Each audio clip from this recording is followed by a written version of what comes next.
The Israel-Hamas war has led to the deadliest 4 weeks for journalists in over 3 decades.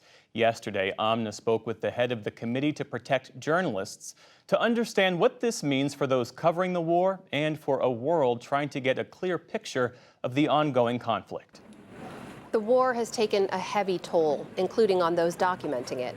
Almost daily, there are reports of journalists and their families killed in the conflict. This was the moment Al Jazeera's Gaza bureau chief, Wael al-Dahdouh, a veteran journalist covering decades of conflict there, stopped reporting to mourn his own family. His wife, his son, daughter, and grandson, all killed in an Israeli airstrike on October 25th. According to the Committee to Protect Journalists, or CPJ, this has been the deadliest war for journalists ever documented amid countless conflicts in the past few decades. Jody Ginsberg's the president of CPJ. Jody, welcome. So I want to put to you and share with our audience your numbers as of November 7th, the total number of journalists and media workers killed so far since October 7th, 34 Palestinian, 4 Israeli, 1 Lebanese, 8 journalists reported injured, 3 reported missing, 9 reported arrested. Jody, put these numbers and this war into context for us. What does this say about journalist access and safety in the war?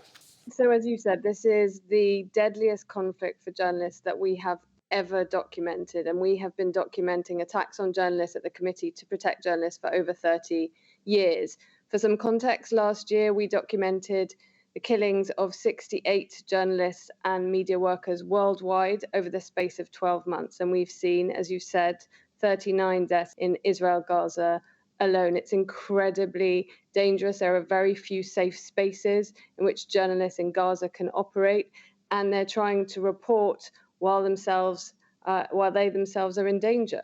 Jody, I have to ask you about a recent allegation made by a pro-Israel advocacy group claiming that the New York Times and Associated Press were working with freelance journalists they say are aligned with Hamas. The New York Times and AP both deny that. But you now have Israeli outlets, too, labeling some journalists as Hamas propagandists. And we have to be clear, Hamas does run Gaza. So how can viewers make sure that what they're seeing is the full picture and not just what Hamas wants to get out?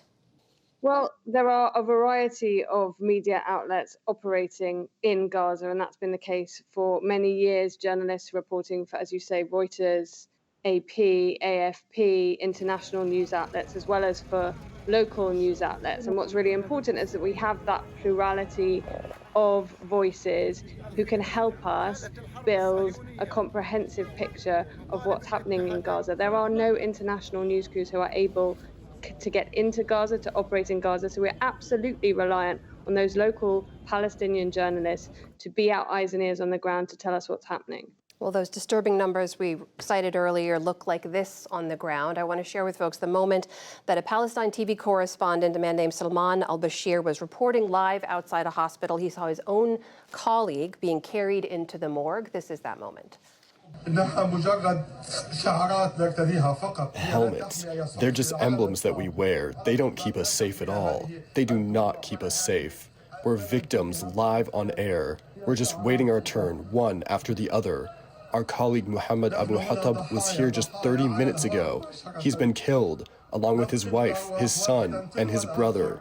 Jody, Muhammad Abu Atab was one of those 39 journalists killed, and I want to just put up this graphic as I ask you this question to show the names and the faces of those 39 journalists and ask you, as this war rolls on, as the death toll among journalists in particular more broadly mounts, what does that mean for our visibility into what is happening on the ground? Well, first, I want to say thank you to you, PBS, for humanizing those individuals. It's very easy, I think, for the statistics to somewhat become numbing, to become meaningless. Behind every one of those statistics is a person with a family, with colleagues and with friends. And as this rolls on, what this increasing number of deaths means is that our ability to understand what's happening in Gaza and increasingly what's happening in the West Bank diminishes day by day. We need journalists to be able to understand what's happening in Gaza, to understand what's happening in the West Bank, to be those reporting on the conflict.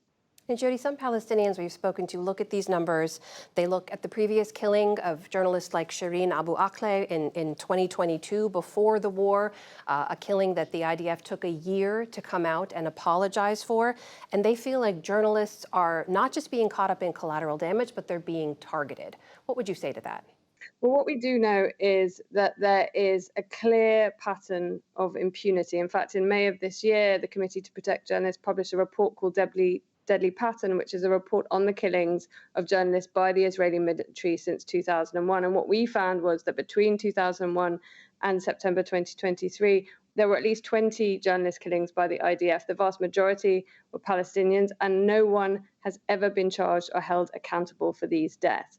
It's really important that when a journalist is killed, those killings are investigated and those responsible are held accountable. That is Jody Ginsburg, president of the Committee to Protect Journalists. Jody, thank you for joining us. We appreciate it. Thank you. Today, CPJ reported that a 35th Palestinian journalist has been killed, bringing the death toll of journalists killed in the war to 40.